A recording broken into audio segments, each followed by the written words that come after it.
প্রথম অধ্যায়, প্রথম পরিচ্ছেদ। পাকিস্তানিদের আত্মসমর্পণ। বেদনাদায়ক হলেও বাংলার এই বিভাজন ছিল অত্যাবশ্যকীয় ও অনিবার্য। ভালো হতো যদি আমাদের শাসকেরা সময় মতো এটা উপলব্ধি করে ভারতের হাতে এর অস্ত্র পাচারের দায়িত্ব না দিয়ে শান্তিপূর্ণভাবে বাঙালিদের চলে যেতে দিত। 1971-এর 16 ডিসেম্বর, সেদিন ছিল বৃহস্পতিবার। ঢাকার অদূরে ডেমরায় কিছুক্ষণ আগেই সূর্যোদয় হয়েছে। শীতের কুয়াশা ভেজা সকাল, আধার তখনও ভালোভাবে কাটেনি। দ্বিতীয় ইস্ট বেঙ্গল রেজিমেন্টের প্রায় 800 সৈনিকের সঙ্গে 3 নম্বর সেক্টরে আরও কিছু মুক্তিযোদ্ধা সমবেত হয়েছে।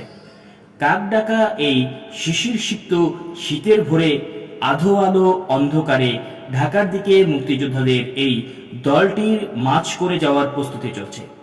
এরই মধ্যে খবর এসেছে পাকিস্তানি বাহিনী মিত্রবাহিনীর কাছে আত্মসমর্পণ করতে যাচ্ছে।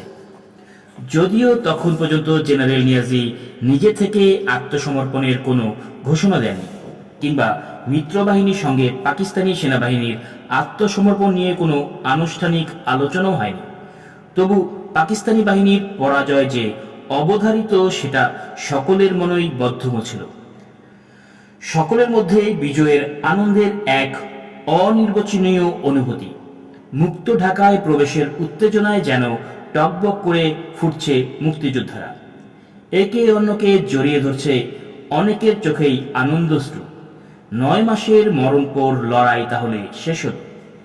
হঠাৎ তারা লক্ষ্য করলেন, ঘন কুয়াশার বুক চিরে একটা সামরিক জিপ আসছে পূর্ব দিক থেকে। সতর্ক হয়ে জিপটি লক্ষ্য করতে থাকলেন সবাই। জিপ একটাই, আর সেটা নির্ভয়ে আসছে দেখে সবাই ধরেই নিলেন এটা মিত্রপক্ষীয় সামরিক যান। আরও কাছে আসতেই দেখলেন তাদের অনুমান নির্ভুল।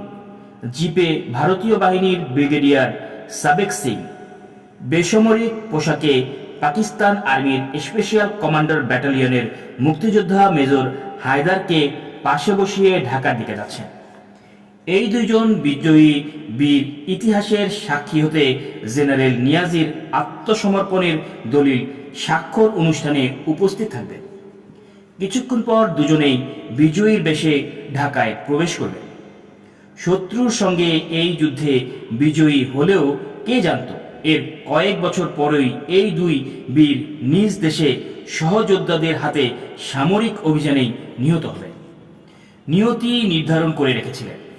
মেজর হায়দার নিহত হবেন 1975-এর 7 নভেম্বর জেনারেল খালেদ মোশাররফের সঙ্গে, আর সাবেক সিং নিহত হবেন 1984 সালে স্বর্ণ মন্দিরের ভেতরে শিখ সম্প্রদায়ের স্বাধীনতা সংগ্রামের অন্যতম নেতা জারনাইল সিং ভিন্দানালের সঙ্গে। জেনারেল সাবেক সিং অবসর নেওয়ার পর ভিন্দা নওয়ালের সামরিক উপদেষ্টা হয়েছিলেন।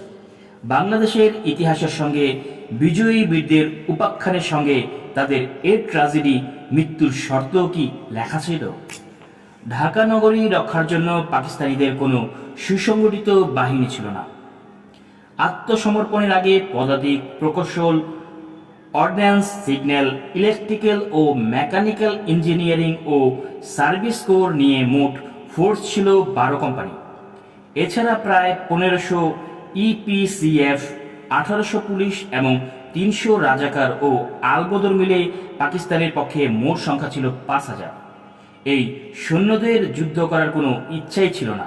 তারা নিজ নিজ পজিশনে স্থবির নিশ্চল দাঁড়িয়েছিল এবং ছোট্ট একটা চাপেই ভেঙে পড়ার জন্য প্রস্তুত ছিল।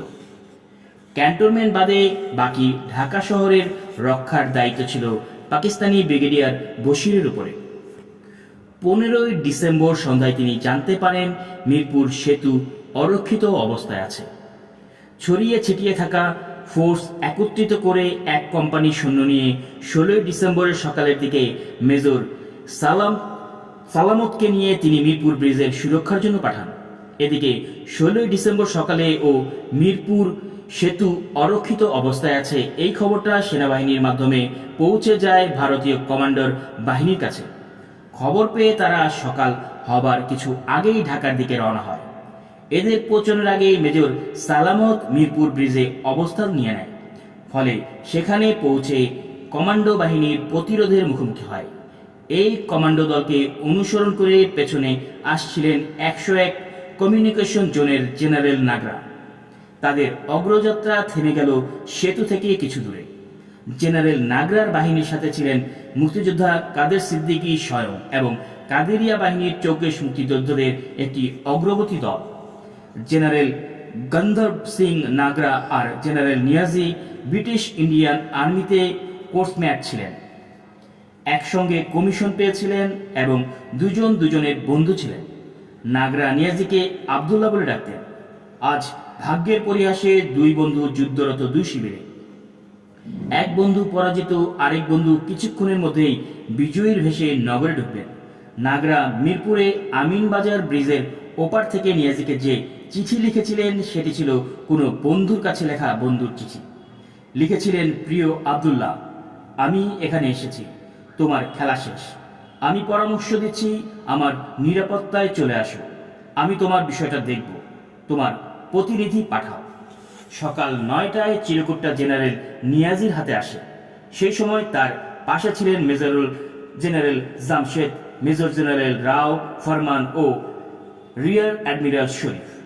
মেজর জেনারেল রাও ফরমান নিয়াজিকে ইংরেজিতে জিজ্ঞেস করলেন, আপনার কোনো রিজার্ভ বাহিনী আছে? জেনারেল নিয়াজি নিরুত্তর। রিয়ার অ্যাডমিরাল শরীফ পাঞ্জাবিতে কথাটা অনুবাদ করে বললেন, কুছ পাল্লে হ্যায়, থলেতে কিছু আছে? নিয়াজি বৃহত্তর ঢাকার রক্ষক জেনারেল জামশেদের দিকে তাকালেন। জেনারেল জামশেদ মুখে কিছু না বলে এদিক ওদিক মাথা নাড়লেন, যার অর্থ হলো কিছুই নেই, শূন্য।